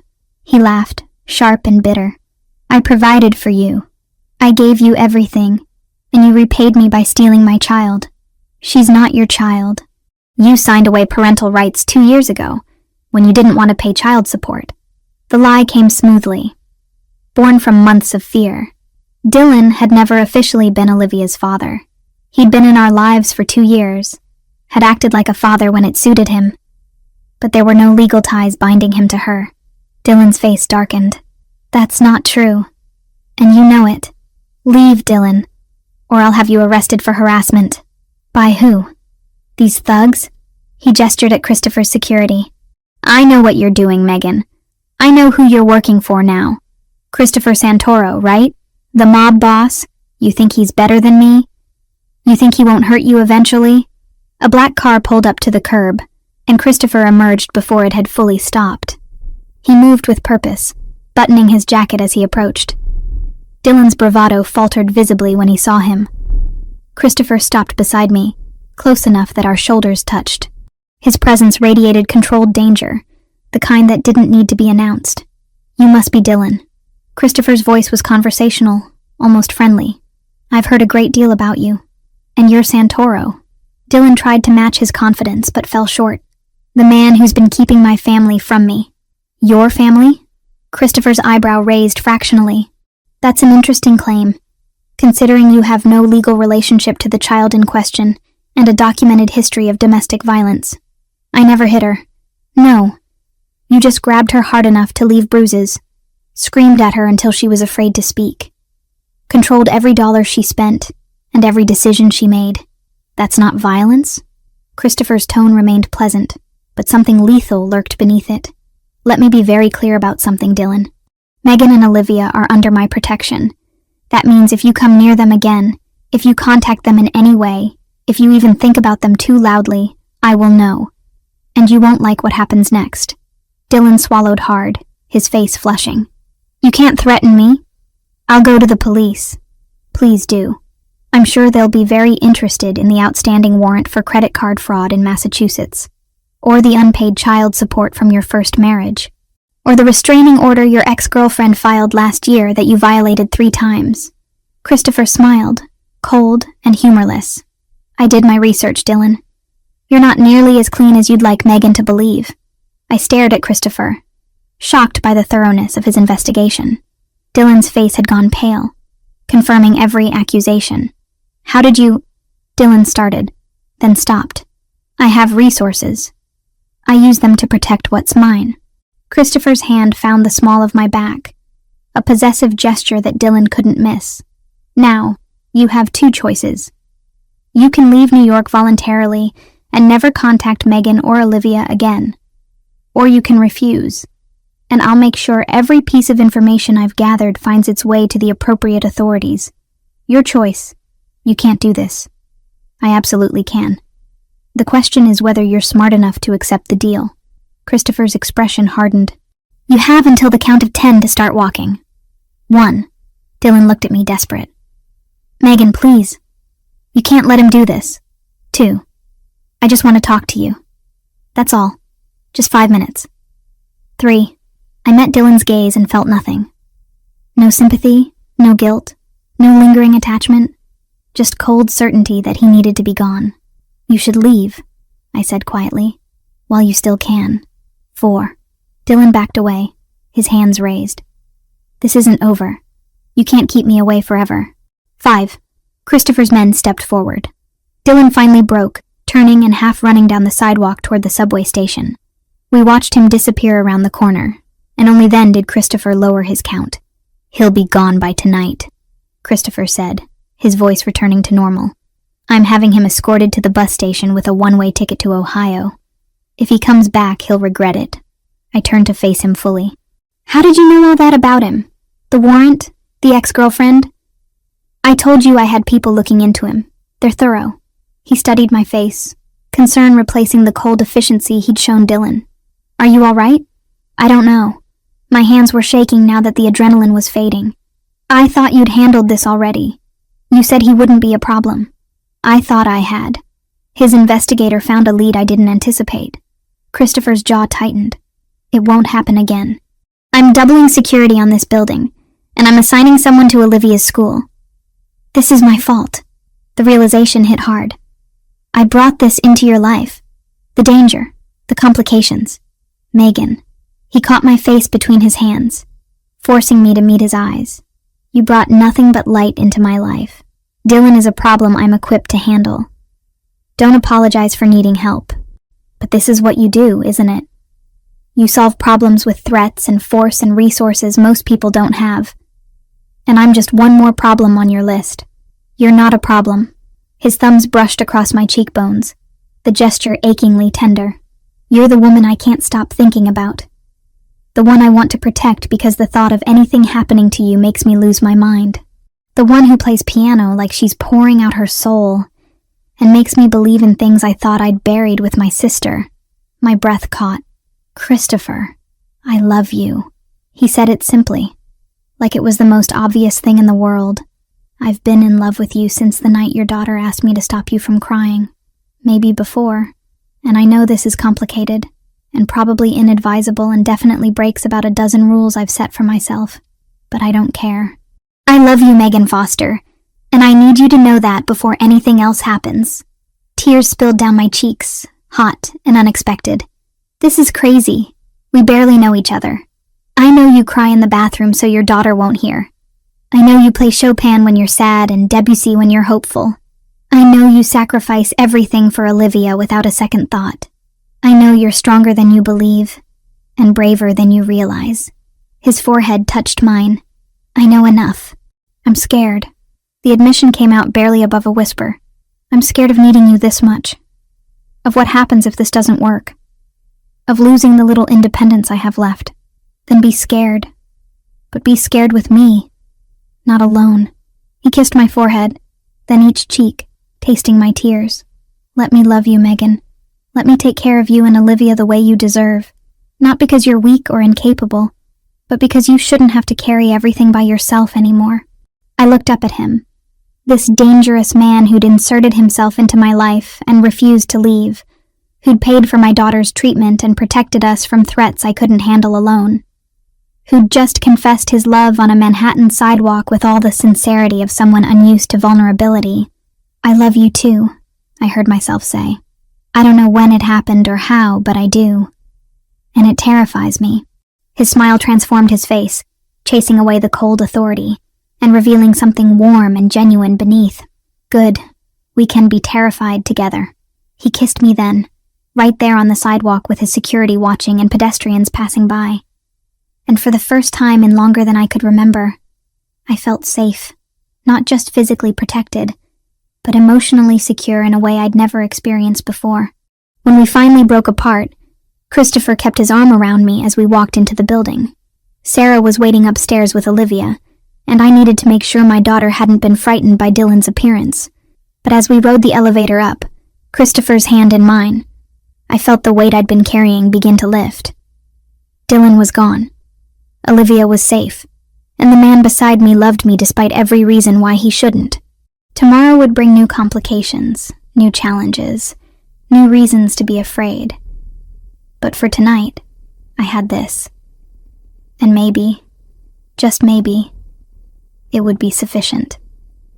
The explosion happened on a Friday night, 3 weeks after Dylan had left New York. I was at the Onyx playing for the regular evening crowd, working through a Rachmaninoff piece that required my full concentration. Christopher was in his office upstairs, handling business I didn't ask about.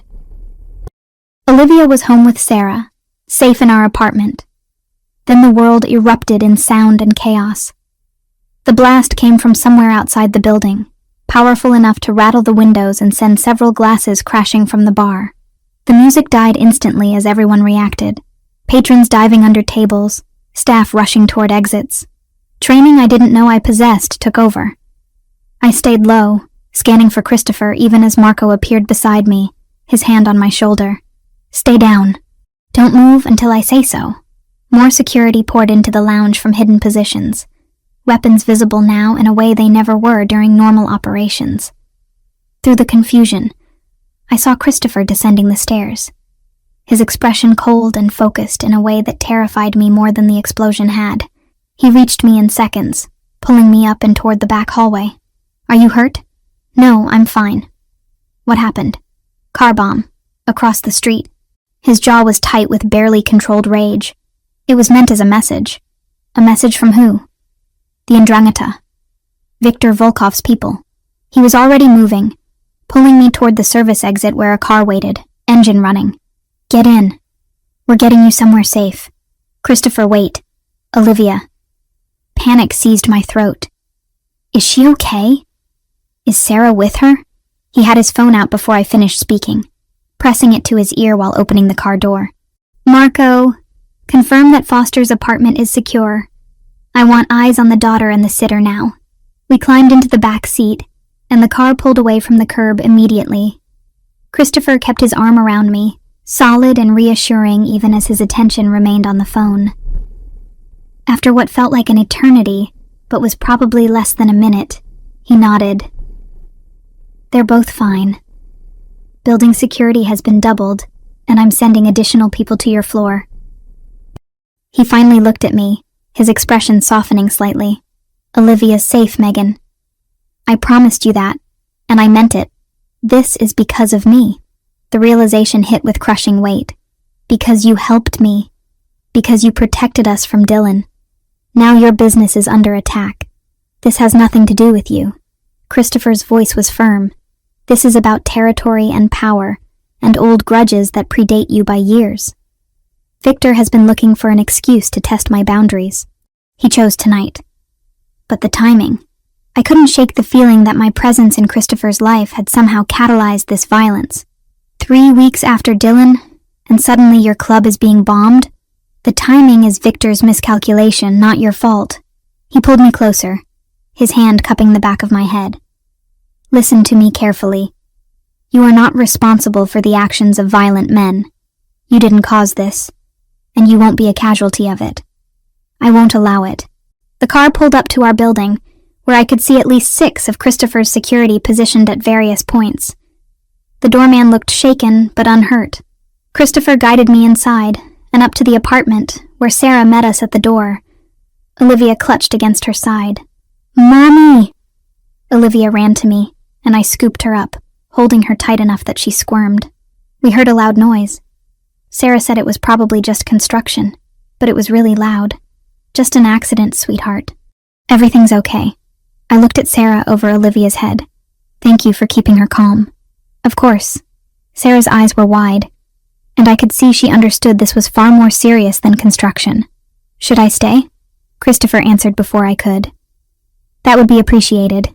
I need to speak with Megan privately." After getting Olivia settled in her room with a movie and reassuring her that everything was fine, I joined Christopher in the kitchen. He stood by the window, phone in hand, speaking rapid Italian to someone on the other end. When he saw me, he ended the call. "I need you and Olivia to leave the city for a few days. Maybe a week." His tone left no room for argument. "I have a house upstate, completely secure, staffed with people I trust. You'll be safe there while I handle this situation." "Handle it how?" I crossed my arms, fear turning into anger. "By escalating? By doing whatever you're planning that will get more people hurt? By doing what's necessary to ensure Victor understands that attacking my interests has consequences." His expression had gone hard again, the warmth from earlier buried beneath layers of cold calculation. "This isn't negotiable, Megan. You and Olivia leave tomorrow morning. You're sending us away so you can start a war." "I'm sending you away so you won't be caught in the crossfire of a war that's already started." He moved toward me, his hands finding my shoulders. "Do you understand what that car bomb means? It means Victor knows how important you are to me. It means he sees you as leverage, as a weakness he can exploit. And I will not give him that opportunity. So I'm a liability now." Bitterness crept into my voice. "Something that needs to be hidden away while you handle business. You're the woman I love, and I will do whatever it takes to keep you safe, even if that means keeping you away from me for a while."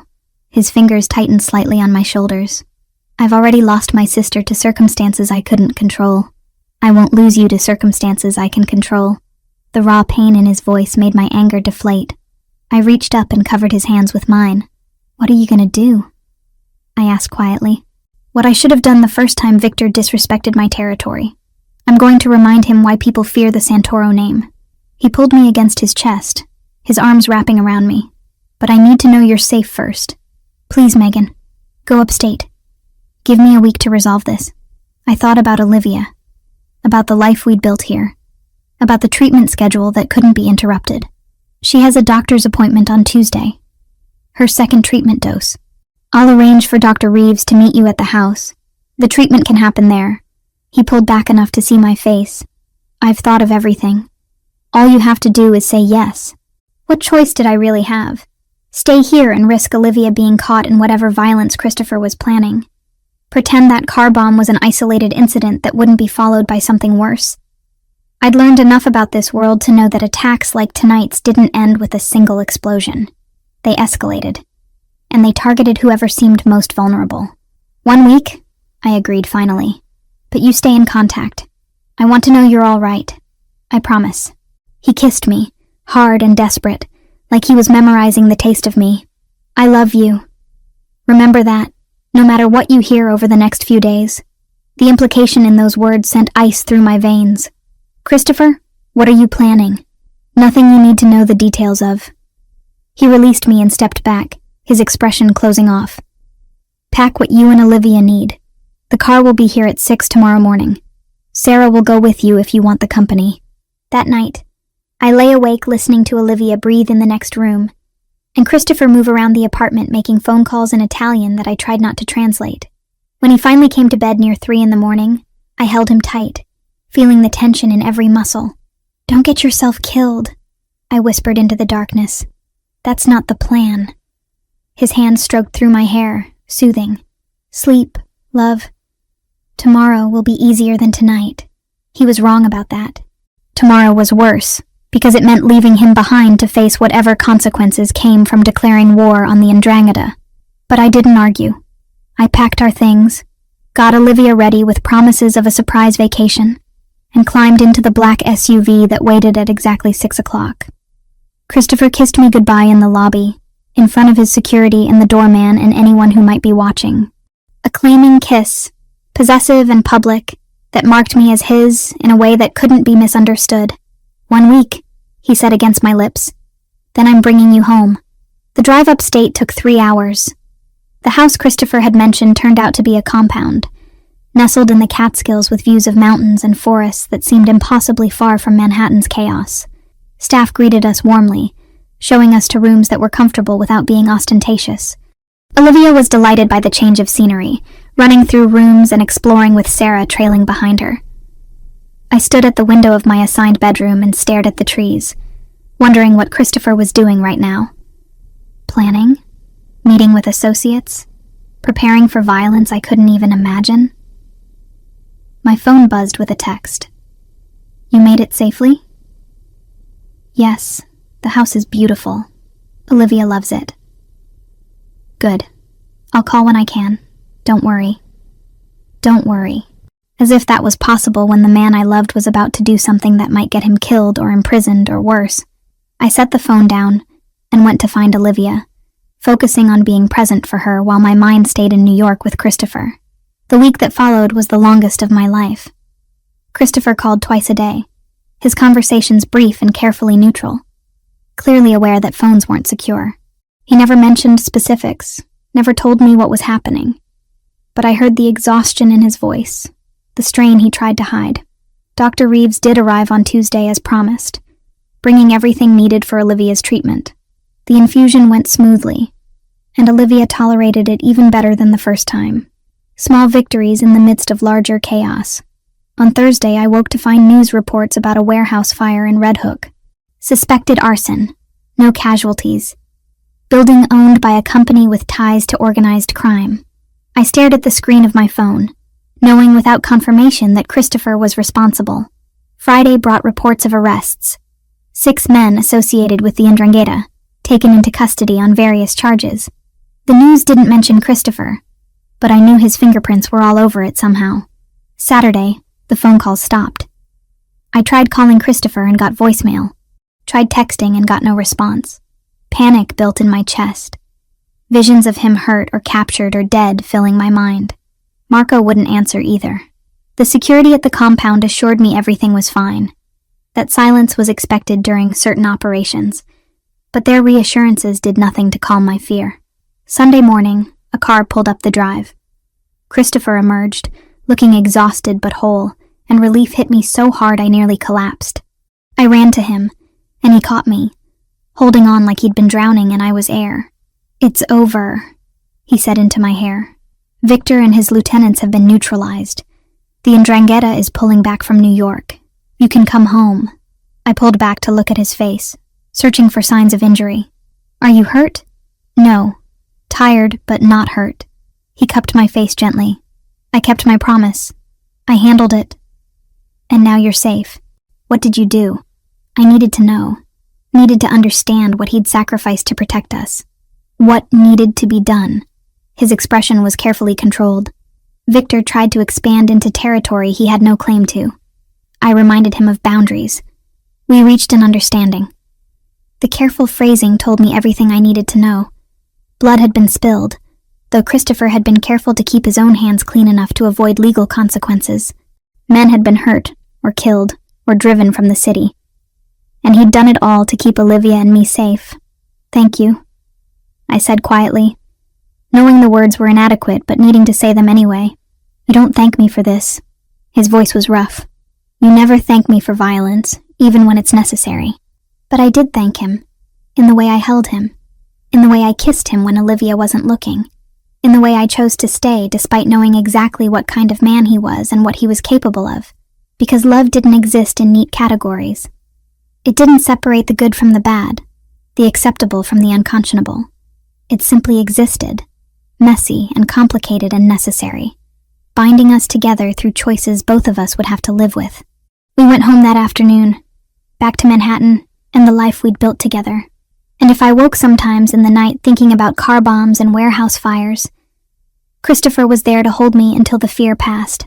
1 week had changed everything and nothing. The threats were handled, but new ones would eventually emerge.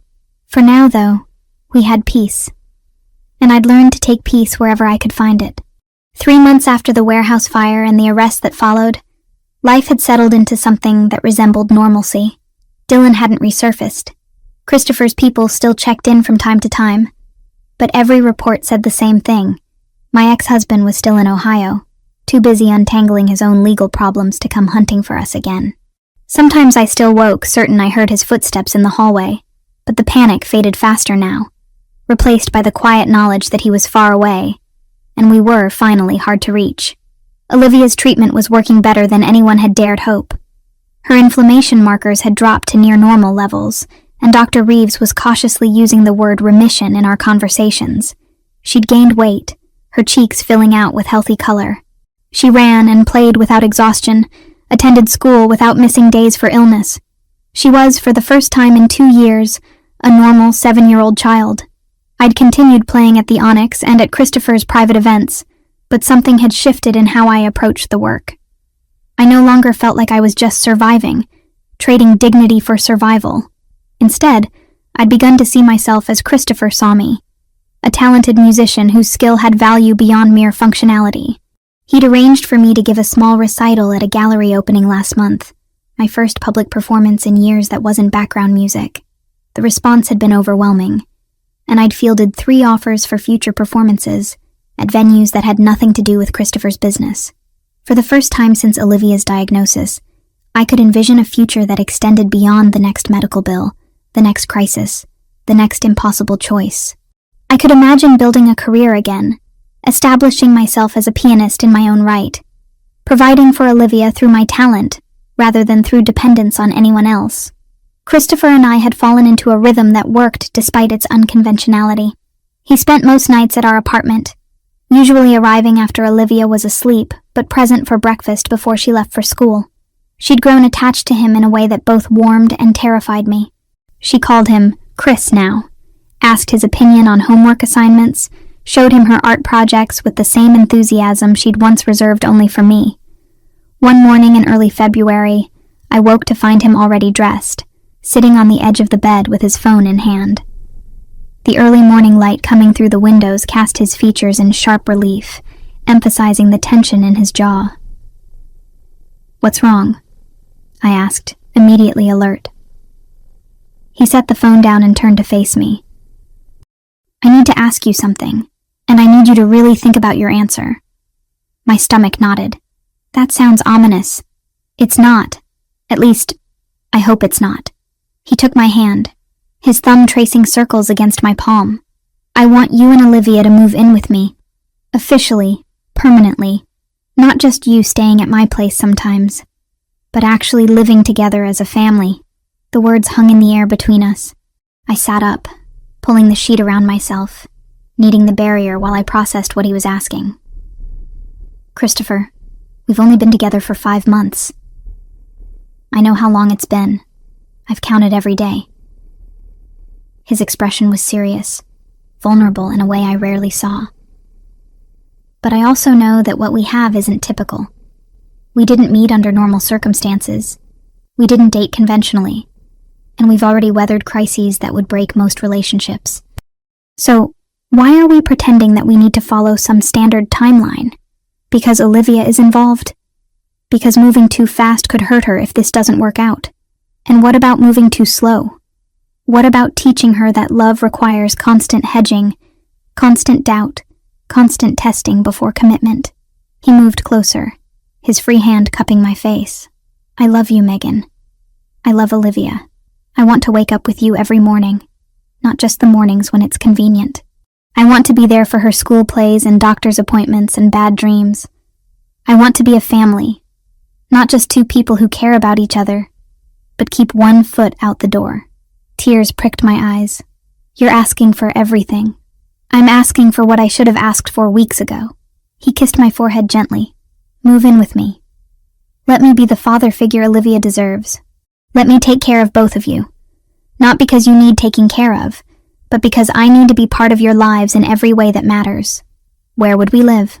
The practical question came automatically, my mind grasping for concrete details to anchor the enormity of what he was proposing. "I have a townhouse in Brooklyn Heights, 4 bedrooms, a garden, a neighborhood with good schools. It's been sitting mostly empty for 2 years because I've been living at the Onyx more often than not. But it could be a home, if you want it to be." I thought about the apartment we currently occupied, the beautiful space that had never quite felt like ours, because it belonged to Christopher's world, not mine.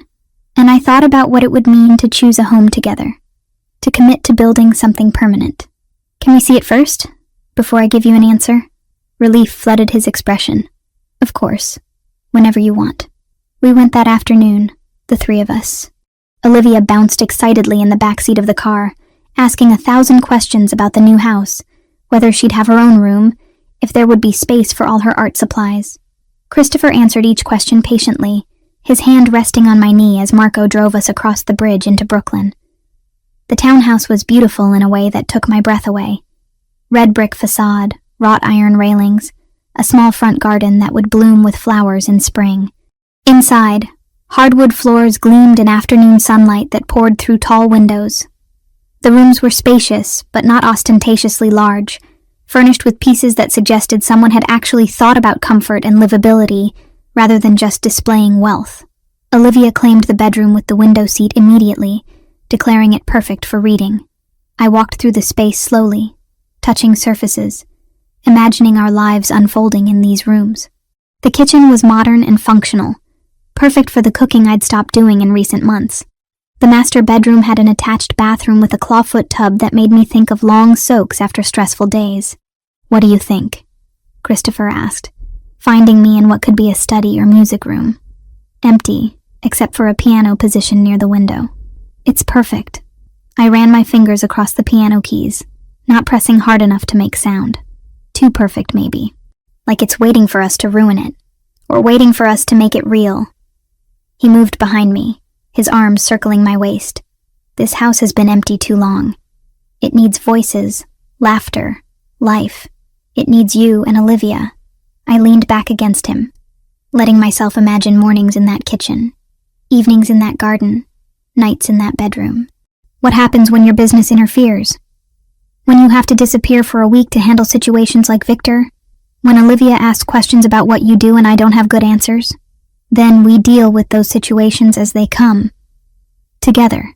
His lips brushed against my temple. I'm not asking you to pretend I'm something I'm not. I'm asking you to accept all of me, the good and the complicated and the dangerous, the same way I accept all of you. The strength and the fear and the fierce love you have for your daughter. I turned in his arms to face him. If we do this, I need one promise from you. Anything. That you'll always come home. No matter what business you're handling, no matter what dangers you face, you promise me that you'll do everything in your power to come back to us.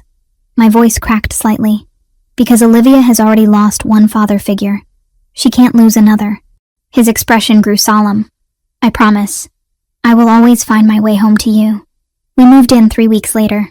Marco and several others helped transport our belongings from the Upper West Side apartment, though we didn't have much to bring. Most of what we'd accumulated there belonged to Christopher anyway.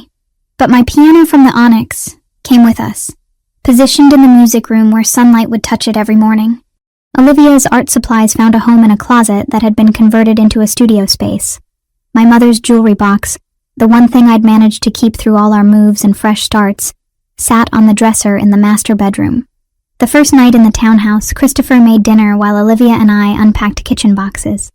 It was domestic and ordinary and perfect in its simplicity. We ate pasta at the dining room table, Olivia chattering about her new room and the park she'd spotted 2 blocks away. After dinner, Christopher helped with her bedtime routine, reading 3 chapters of her current favorite book while I cleaned up. When he finally joined me in the kitchen, I was washing dishes by hand, despite the perfectly functional dishwasher, needing something to do with my hands. "She's asleep," he said, moving to help dry the plates I'd washed. "Asked me to tell you goodnight. She's happy here." I glanced at him, this man who'd inserted himself into our lives and refused to leave. "You're good with her. She makes it easy. She's smart, funny, creative. Everything a kid should be." He set down the dish towel and turned me to face him. "Thank you for giving me this. For trusting me with both of you. Thank you for not giving up when I tried to push you away." He kissed me then, soft and sweet. The kind of kiss that promised more, but was content to simply be for now. When we broke apart, I realized I wasn't crying. For the first time in years, I was completely at peace. The weeks that followed established new patterns. Christopher still handled business that I didn't ask about, still disappeared occasionally for meetings that ended late and left him tense. But he always came home, usually with some small gift for Olivia, a book or art supplies or the fancy hot chocolate she loved. He attended her school's spring musical, sitting in the audience beside me and clapping louder than anyone else when she sang her solo. He learned to braid her hair when I was running late for a lesson. He taught her to play chess and lost gracefully when she started beating him. With me, he was patient and attentive, and surprisingly romantic for someone whose daily business involved threats and violence. He took me to concerts at Carnegie Hall, to gallery openings, to quiet dinners at restaurants that had nothing to do with his empire. He listened when I talked about wanting to perform more, about maybe teaching at a conservatory someday. He encouraged the dreams I'd buried under years of survival and fear. One Saturday afternoon in early May, we were in the garden. Christopher was teaching Olivia how to plant tomatoes while I watched from the back steps, coffee in hand. The spring sun was warm, the air filled with birdsong and Olivia's laughter as she got dirt all over herself. And I realized, with sudden clarity, that I had stopped waiting for disaster. For so long, happiness had been temporary, borrowed, something that would inevitably be ripped away. But watching Christopher patiently guide Olivia's hands as she patted soil around a seedling, seeing the genuine affection in his expression, I finally believed this might last. "Mom!" Olivia called. "Chris says we can plant flowers too. Can we get roses?" "Whatever flowers you want, sweetheart." Christopher looked up and caught my eye, his expression warm and content in a way I'd never seen on anyone before. He mouthed, "I love you." And I mouthed it back. The words as natural as breathing now. That evening, after Olivia was in bed, Christopher and I sat in the garden with glasses of wine, watching the sun set behind the neighboring buildings. "Do you ever regret it?" I asked quietly. "Getting involved with us? Taking on all the complications we brought into your life?" He was quiet for a moment, considering. "I regret a lot of things in my life, Megan. Choices I made, people I hurt, opportunities I missed. But you and Olivia? Never. Not for a second. Even though we changed everything, especially because you changed everything." He pulled me closer, tucking me against his side. "Before you, I was going through motions, building an empire that would outlast me, but never give me anything worth living for. You gave me purpose beyond power. You gave me family." I tilted my head up to kiss him, tasting wine and promises on his lips. "We should probably talk about the future at some point. About what happens when Olivia gets older and starts asking harder questions. About whether we want to make this official in some legal sense. Are you proposing to me, Miss Foster?" His tone was teasing, but his eyes held genuine hope.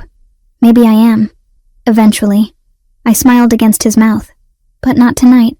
Tonight I just want to sit here with you and be grateful for this moment." "I can do that." He settled back, holding me close while the last light faded from the sky. "I can do that for as long as you'll let me." And that, I realized, was the real victory. Not escaping Dylan, not securing Olivia's treatment, not even finding love in the most unlikely of places. The real victory was learning to accept happiness without constantly looking over my shoulder for the disaster that would end it. Some threats would always linger on the horizon. Christopher's world was dangerous, and choosing to be part of it meant accepting risks I couldn't fully control. But we'd face those together, as a family, with all the strength that came from being truly seen and loved. For tonight, for this moment, that was more than enough. It was everything.